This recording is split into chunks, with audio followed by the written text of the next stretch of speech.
Sobat IMC, kembali lagi pada program Bincang Santai. Nah, kali ini narasumber kita yaitu bersama dengan Dr. Marolo Pardede, spesialis bedah torak, kardiak, dan vaskular. Nah, beliau ini berpraktik di Rumah Sakit IMC Cikarang dan juga Rumah Sakit IMC Pekayon. Nah, di tengah-tengah kita sudah hadir Dr. Marolo. Langsung saja kita sapa Dr. Maroloknya. Halo Dr. Marolo. Hai, selamat pagi teman-teman. Selamat Sobat-sobat pagi. IMC sekalian. Apa kabar dokter hari ini? Baik. Alhamdulillah. Oke, dokter. Dokter ini kan spesialis BTKV, bedah torak, kardiak, dan vaskular. Nah, secara definisi, bisa dijelaskan nggak spesialisasi dokter bedah torak, kardiak, dan vaskular itu seperti apa? Oke. Cakupannya memang luas ya, dari bidang torasik, bidang jantung, dan bedah vaskular. Di torasik itu sendiri mulai dari trauma, misalnya kecelakaan pada motor, patah tulang iga, perdarahan di paru, ya. Kemudian tumor-tumor paru, infeksi pada paru, kelainan kognitif pada paru, penggelembungan di paru, dan semuanya yang berkaitan dengan dinding dada, paru, bahkan jalan nafas, trakea, segala macam, dan jalan makanan yang esofagus yang dari mulut menghubungkan ke lambung gitu. Kemudian yang kedua adalah bidang jantung. Bidang jantung sendiri kan cukup luas itu, dari kelainan bawaan yang ditemukan pada anak-anak, misalnya kebocoran pada katup ya. Kemudian kebocoran pada septa atau dinding dari jantung. Terus kelainan organik dari anatomi dari jantung dapat kita perbaiki secara operatif. Sementara di bidang kelainan jantung yang didapat atau yang sering kita bilang penyakit jantung yang dewasa, itu seperti kelainan pada katup ya, kebocoran, kekakuan ya, yang kita bisa kerjakan repair atau ganti dari katup-katup jantungnya. Kemudian yang paling sering kita temukan adalah penyakit jantung koroner yang merupakan saat ini pembunuh nomor 1 ya, diakibatkan karena fasilitas yang masih kurang, kemampuan SDM yang masih belum mencakupi secara luas di Indonesia, ya. Kemudian yang lain adalah penyakit aorta atau pembuluh darah besar yang keluar dari jantung menuju ke seluruh tubuh. Utamanya dia ada di dalam rongga dada dan di rongga perut, ya. Saluran utama itu bisa banyak penyakitnya. Antara lain adalah sobekan pada aorta atau penggelembungan, ya, yang bisa kita kerjakan secara operatif maupun secara minimal invasif dengan menggunakan stent graft, ya, yang sering dijumpai penanganannya berupa EVAR atau TEVAR, ya, tergantung lokasinya. Bila di rongga dada itu bisa kita kerjakan dengan TEVAR atau thoracic endovascular aortic repair. Kemudian di abdomen atau rongga perut kita bantu dengan EVAR, ya. Kemudian masuk ke pembuluh darah periferal atau ada 2 jenis ya, ada pembuluh dua besar ya, terutama arteri dan vena yang fungsinya masing-masing berbeda dan terdapat beberapa penyakit yang bisa menyebabkan gangguan pada tubuh kita dan kita dapat menangannya dengan cara yang berbeda. Arteri itu merupakan suatu pembuluh darah yang mengalirkan darah bersih yang mengandung kaya oksigen dan nutrisi yang diperlukan tubuh untuk berkembang dan bermetabolisme ya. Gangguan pada arteri ini menyebabkan terjadinya suatu iskemik pada jaringan atau kekurangan aliran darah yang tanda utamanya adalah nyeri, kakinya lebih dingin atau tangannya lebih dingin ya. Terus biru ya, akibatnya terjadi kematian pada jaringan. Kemudian pada sistem vena itu adalah pembuluh darah balik yang mengalirkan darah sisa-sisa metabolisme dari sel-sel. Jadinya dari ujung menuju kembali ke jantung, paru untuk dioksigenasi kembali. Penyakit yang dapat ditimbulkan oleh vena ini banyak. Yang paling sering kita temukan di masyarakat adalah suatu varises misalnya. Itu bukan hanya masalah kosmetik sebenarnya varises itu ya. Itu adalah kerusakan katup-katup vena yang menyebabkan pembengkakan atau pelebaran pembuluh darah dengan gejala klinis berupa pegel dan bengkak pada kaki setelah bekerja biasanya. Pada tahap lanjut dia dapat menyembuhkan luka yang tidak kunjung sembuh dengan penanganan yang berbeda, ya. Bisa dikerjakan secara operatif maupun secara minimal invasif. Yang sangat berkembang saat ini adalah teknik secara minimal invasif berupa laser, RFA atau dengan glue. Yang penyakit yang sering kita temukan yang lain adalah DVT atau bekuan darah pada pembuluh darah yang di dalam, ya. Jadi dia semua pembuluh darah itu mengalir dari permukaan, akhirnya masuk ke pembuluh darah vena yang bagian dalam, mengalir menuju jantung. Nah, di situ bisa terjadi sumbatan berupa bekuan darah yang gejalanya sama seperti varises, tapi dia bengkaknya tidak kunjung berkurang. Ya, kalau varises dia bengkaknya hanya saat bekerja sore hari biasanya, kalau ini bengkak terus-terusan, ya. Pemeriksaan sangat simpel dengan hanya bantuan ultrasound. Semua penyakit pembuluh darah perifer ini baik arteri maupun vena bisa dideteksi dengan baik. Penanganannya juga bisa dikerjakan secara minimal invasif. Begitu. Oke. Nah, secara prakteknya nih dok, lebih menangani pasien yang keluhannya seperti apa aja sih dok? Oke. Yang kita temukan di klinik biasanya, kalau di bidang torasik itu trauma biasanya kita ketemu, ya. Trauma dia habis kecelakaan, jatuh karena rasa nyeri, sesak bernafas, ya.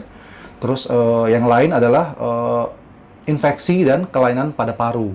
Ini yang paling sering. Sementara kalau pasien-pasien tumor itu jarang kita dapat pada stadium awal, sehingga penanganannya juga sedikit berbeda dan kita menjadi lebih kurang agresif bila sudah dalam keadaan lanjut. Pada bidang vaskular yang banyak yang saya kerjakan itu bidang varises, ya. Varises penanganan secara minimal invasif dengan laser biasanya saya kerjakan, atau glue, atau akses untuk membuat cuci darah berupa kateter sentral untuk cuci darah sementara, atau akses yang lebih permanen berupa avation atau lebih sering dikenal sebagai simino. Sementara pada arteri, penyakit arteri yang sering datang adalah pasien-pasien dengan penderita diabetes, ya, di mana lukanya pada pasien itu menjadi lebih lama sembuhnya karena penanganan bidang vaskularnya tidak terlaksana dengan baik. Biasanya pasien itu hanya rutin karena kekurangan informasi, dia hanya melakukan pembersihan luka. Sementara bila secara klinis, bila lukanya tidak kunjung sembuh lebih dari 7 hari, sebaiknya dilakukan pemeriksaan pada pembuluh darah arterinya. Yang kita takutkan terjadi penyumbatan sehingga suplai darah bersih ke jaringan menjadi sangat-sangat berkurang. Sehingga penyembuhan luka menjadi sangat-sangat terlambat. Begitu. Oke. Nah, cakupan bidang kerja dokter BTKV ini kan cukup luas ya dok. Dan terbagi menjadi beberapa divisi khusus. Bisa dijelaskan tidak dok? Oke. Ya, seperti saya sebutkan di awal tadi, di bidang torasik, ya, di bidang torasik itu mengenai dinding dada dan paru-paru. Kemudian di bidang vaskular itu dari aorta, pembuluh darah besar, masuk ke pembuluh darah periferal berupa arteri dan vena dengan berbagai macam penyakit dan keluhannya. Kemudian di bidang jantung atau kardiak itu terbagi dua lagi, kardiak dewasa dan kardiak pediatrik atau bawaan. Yang pediatrik itu kelainan-kelainan bawaan seperti biru sejak lahir, ya. Kemudian pada dewasa itu paling sering kita temukan adalah penyakit jantung koroner, begitu. Sangat luas sekali ya dok cakupannya. Nah, untuk secara detail penyakit yang dapat ditangani dokter bedah torakardiak vaskular tuh apa aja yang lebih detailnya dok? Oke, yang lebih detail itu yang sering, yang paling banyak di masyarakat saat ini adalah di bidang vaskular itu misalnya pembuluh darah arteri, ya, pada orang-orang diabetes. Ya, saya dapat dijelaskan lagi bahwa penderita diabetes itu terjadi kerusakan pada struktur arterinya sehingga terjadi penyempitan aliran, dan itu ada di seluruh anggota tubuh kita, ya. Sehingga penanganannya juga harus berbeda, harus secara spesifik pada organ tertentu. Misalnya pada tungkai atau kaki itu terjadi suplainya tuh menjadi lebih sedikit, sehingga luka itu menjadi lebih tidak bisa ditangani, infeksi lebih cepat menyebar, bahkan pada beberapa pasien memerlukan tindakan amputasi jika sudah terlambat. Nah, itu yang harus kita kejar supaya jangan sampai terjadi.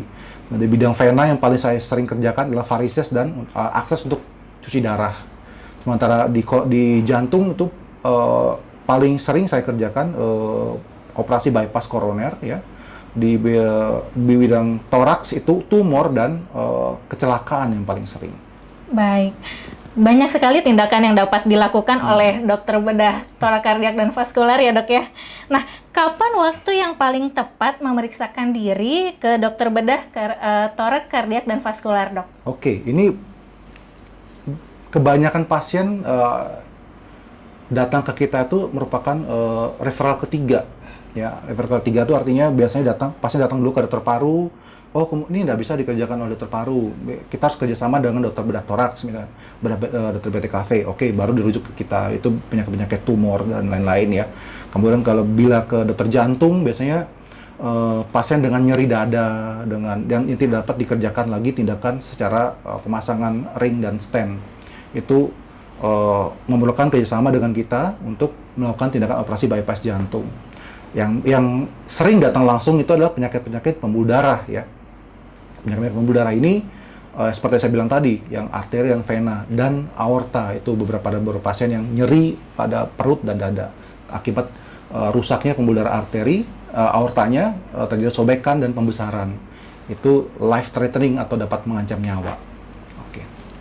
Bagaimana tips dari dokter seputar menjaga kesehatan dari torak kardiak dan vaskular? Oke, tips kesehatan itu yang paling penting adalah jaga pola hidup kita, karena bila pola hidup kita yang aur-autan ya, istirahat tidak cukup, makannya sembarangan, tidak berolahraga ya, stres yang tidak dapat dikendalikan itu dapat merusak semua sistem yang ada dalam kita ya. Dari jantung kita stres, darah tinggi ya, akibatnya kerusakan di pembuluh darah dan menyebar ke organ-organ yang lain. Jadi hiduplah sehat, jangan terlena ya. Betul, dengan oh masih pandemi saya nggak berani misalnya, atau saya masih muda, saya nanti aja olahraga. Jangan seperti itu. Hiduplah sehat dari sekarang. Betul dok. Oke, baik dokter, terima kasih atas informasi yang sangat bermanfaat tentunya untuk sobat IMC ya. Nah, untuk sobat IMC yang mau tahu jadwal praktek dokter Marolo Pardede, spesialis bedah torak kardiak dan vaskular, bisa dicek website di www.imc.id, atau kalau mau tahu mengenai tentang seputar kesehatan bisa dicek di Instagram kita, yaitu di @rs.imc. Terima kasih Dokter Marolo atas bincang santainya pada pagi hari ini. Sampai ketemu di bincang santai selanjutnya ya. Yo, terima kasih. Salam sehat semua Sobat IMC.